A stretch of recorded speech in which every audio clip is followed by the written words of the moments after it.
Hey, this is about the lake in the asphalt lake in Canada. I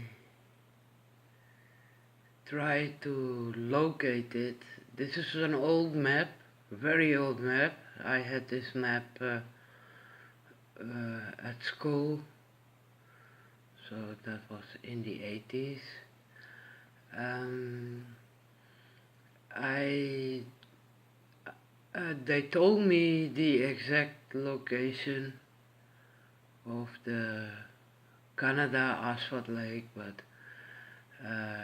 that was in 1983. A lot have happened since then, and now that I try to locate it, I do not remember the exact name or the exact part where the lake must be still. It is in the Vancouver area somewhere. There's two lakes I see on the map.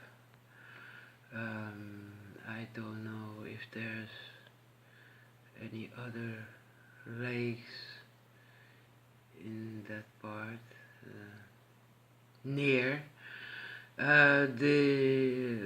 What I remember is my dad telling me that lake is somewhere in the Rocky Mountains or near the Rocky Mountains. What I do remember is it is just above the border between the United States and Canada. And that lake is the biggest one. Also caused by Shell, the multinational Shell. I think maybe they did the same thing in Canada, like they did on Curacao, like you can see in a documentary in my Dos Hende Un Cara list. That lake would take us 12 years to clean it up. So that would have meant we had to leave the island and move to Canada to live there for at least 12 years. Me and my sister still had to go to school, so that would be an international school, and we would be in the school during the week and only come home for the weekend. The house would be in the woods,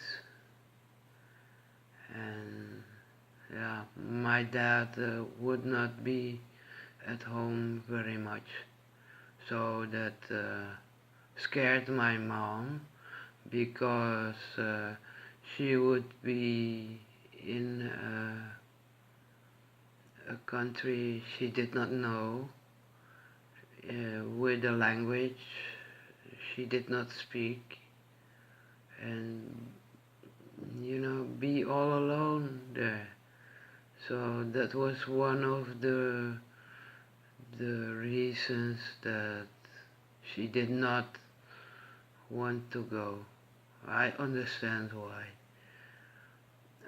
But especially my dad and me, we saw it as an adventure. So for us it would be no problem. For my sister also it would not be a very big problem, but because of the trial case they had against my dad, because of the the shit that happened after the asphalt experiment on the island of Curacao. Um, yeah, the plans were messed up for the whole team. The planning was if the asphalt project on Curacao worked and we could continue it, then Ari or my dad would be sent to Aruba to form a team on Aruba. So that meant there was two teams working in the same years to clean it up. That way it will go faster. And after that, or during the same time, it would be my dad's job to form a team in Canada and start the project over there. The investments and the money we needed to start it in Canada and on Aruba, that we all knew how much money it would take us. Also what to do with it, because except for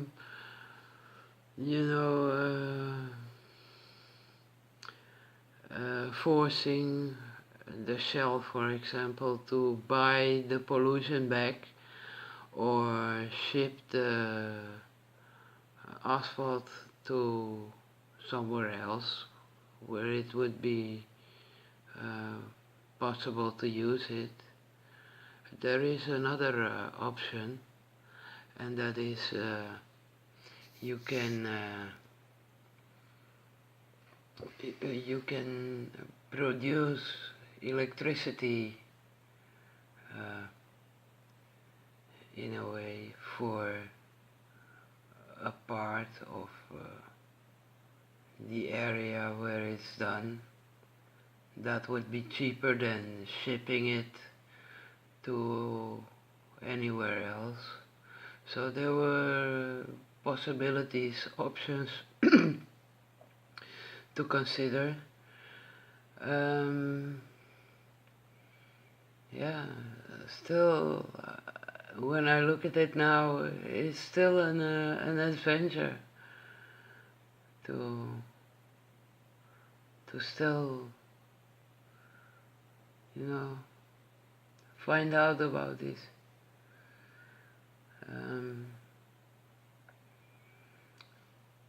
I would not have a problem to live in Vancouver or in an area more above.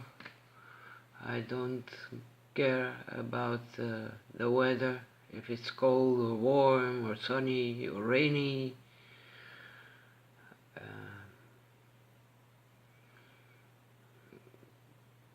That would have taken us 12 years to clean it up.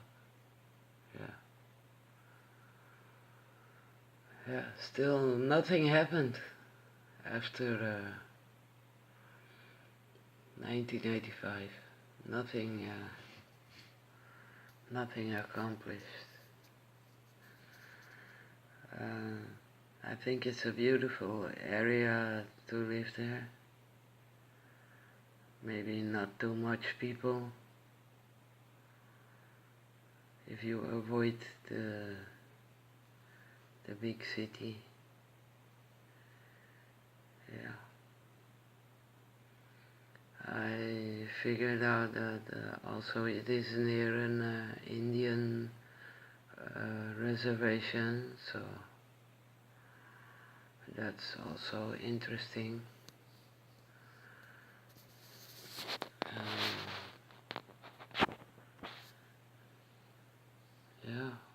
else can I say about it? The it would have been the smartest thing to have a team in Canada, on Aruba, on the island of Curacao, and also in Nigeria, working at the same time and doing the same project at the same time. Like I said in an earlier clip, then the 4 lakes could have been cleaned up by 1995.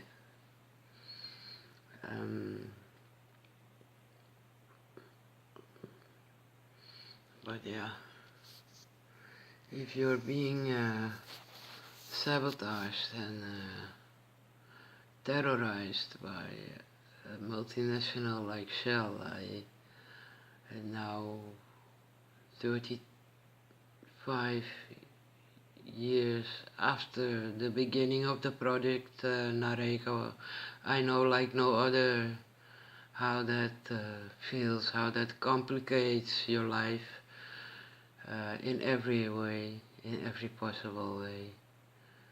So it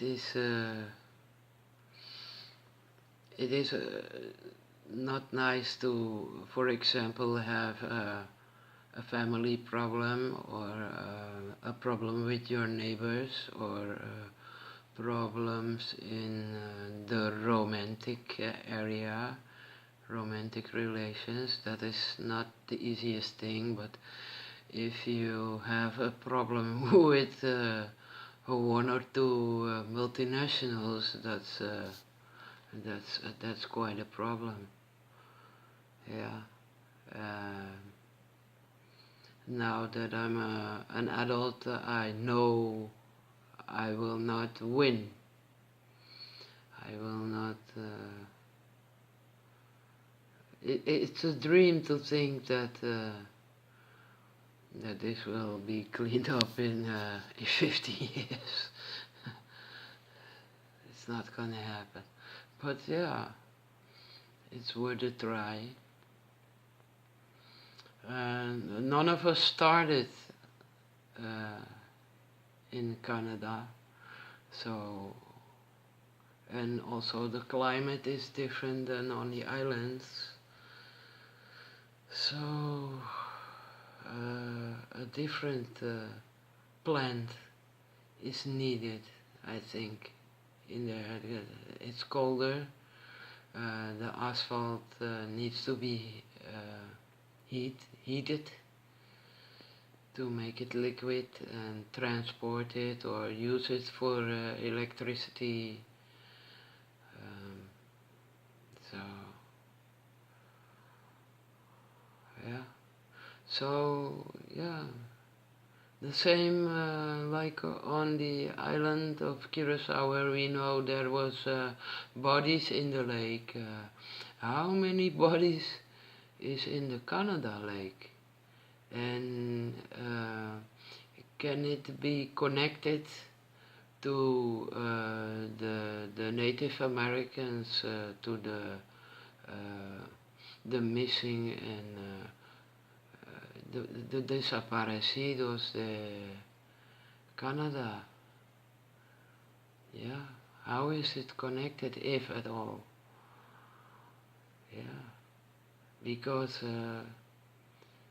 if you protest against multinationals for the pipelines and all, and you want to protect the water, the system will not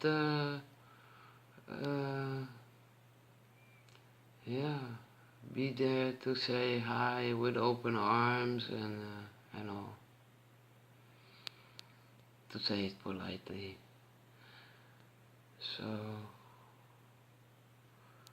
and how is this connected also in the mafia? Because for me it is clear that while the shell does the business and transports oil, for example, at the same time there are other companies or groups do their business, and so the one multinational covers the other, and confuse everything for the media and for other people. So the truth will be hard to find out. And how is the mafia involved? So because the trial about my dad, that was, let me see if I can get another map.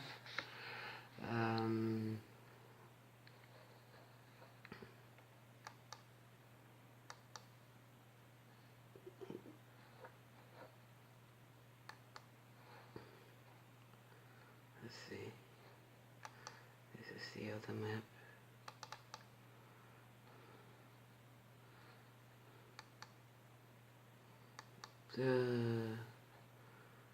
The trial in 1985 started here, somewhere near Halifax.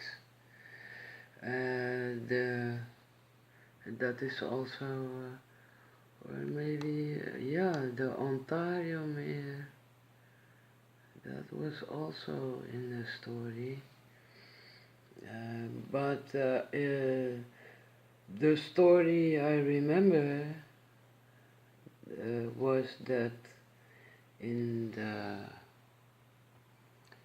these rivers and lakes there was big ships, and it was a strange story, because if there's harbors and big ships like that, why would a ship owner want a ship, going from Halifax to Curacao to be, what's the word, demolished? What's the logic in it? And also for that job, the government of the island of Curacao gave 3 million, I believe in NAF, the guilder of the island, to the project, that is subsidy, government money to support that project. That was not logic, the more because we did not get any government money to support us for cleaning up asphalt lakes, not anywhere. That was an investment of 3 men who started it. So that was not logic at all. The man in Halifax who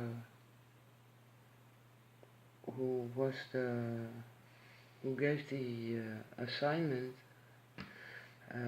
he cannot be traced in any way. For years I tried to trace him and locate him, because I have some questions for this man, but he is not to be found anywhere. So that is also a mystery, another mystery. This area was not new or strange to my dad. He had more business there, not all the time, but sometimes he would travel to that part of Canada. Um, is it Canada? Yeah, it's there's a border in between it, so that's the United States and Canada. Another thing about the asphalt lakes is that the two lakes on the islands is in Dutch hands and caused by a multinational that is Dutch and English, and on Dutch territory. The asphalt lake in Canada is on former French territory. So that's then also French, La France is involved, and also England and the Netherlands, because the shell is theirs. The lake on the islands in the Caribbean is on Dutch territory and caused by the shell, but the oil is from Venezuela, and that makes Venezuela, of course, involved in the whole thing. But that is that used to be a colony of Spain, so that way the Netherlands, England, La France, Spain is involved in any way. About the lake in Nigeria, I have to find out or try harder to remember where it can be located. In Africa, Nigeria, that was also English territory, and the shell is English and Dutch. So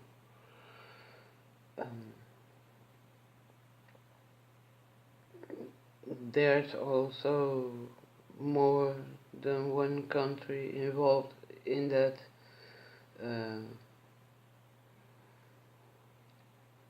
So then you have also the Nigeria is in the area of where a lot of diamonds are at least sold and bought,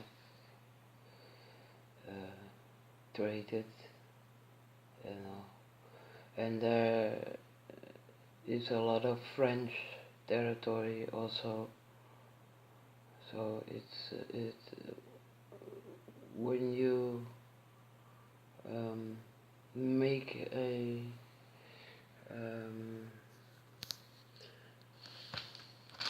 list of who is involved. Let's see. The lake of Nigeria.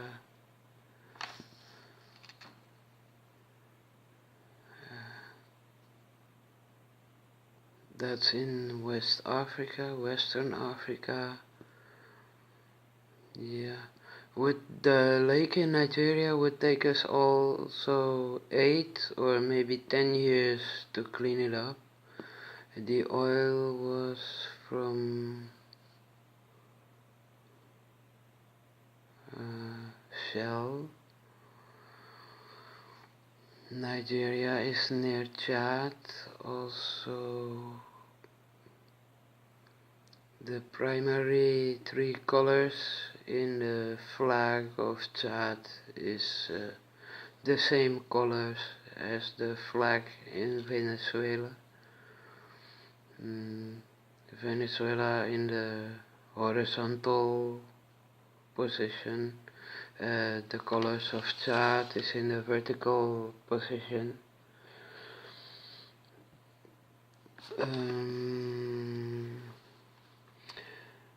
Also,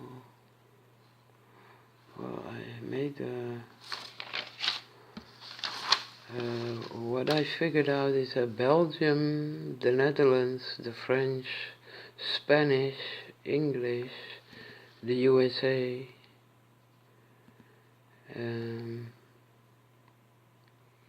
they all involved. The USA is also it was a colony of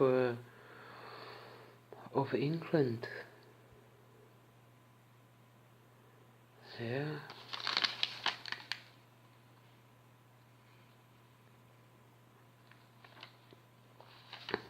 Yeah.